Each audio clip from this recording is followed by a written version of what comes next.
नमस्कार दर्शक बंधु मु स्मिता सोनाली मोर एमिटमी चैनल को आपण मानक स्वागत जनाऊँगी। आज आम बनइबा दही भेंडीर रेसिपी। मु एठी 250 ग्राम भेंडी नेइछि। एबे मु भेंडीटा को मझिरु दुई फाड़ करी काटी देइछि। एबे मु गैस रे कड़ाई बसैकी सेथिरे 2 टेबल स्पून सोरिष तेल पकई नेइछि। सेथिरे कटा जाइथिबा भेंडी को मु पकईकी भाजी देबी।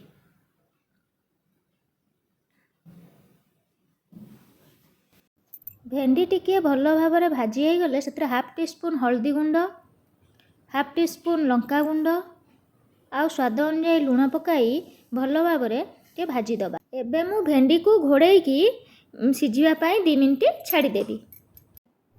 भेंडी आमर भल की भाजी हो गलानी। एबे ताकू गोटे प्लेट को हार करदेबा। एबे गोटे बाउल रे गोटे कप दही को फेंटिकी भलरे नहीं जाइछि। सेथिरे हाफ टेबल स्पून बेसन, हाफ टेबल स्पून हलदी, हाफ टेबल स्पून लंका गुंड पकई भल भाव मिक्स करदबा।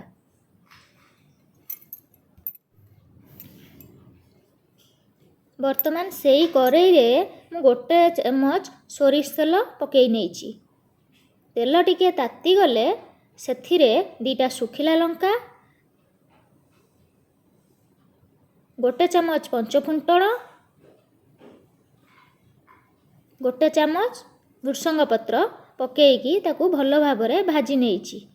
आ सेथिरे फेंटी रखिथिबा दही को ऐड करिदेली। दही को भल भाव में गोलेइबा लो मीडियम फ्लेम रे, नहले दही फाटी जिबार चांस अछि। दही टिके फुटी आसिले दही रखिथिबा जगह को ताकू भल की धोईकी से दहीर पानीटा को आमे आउ टिके देइदबा।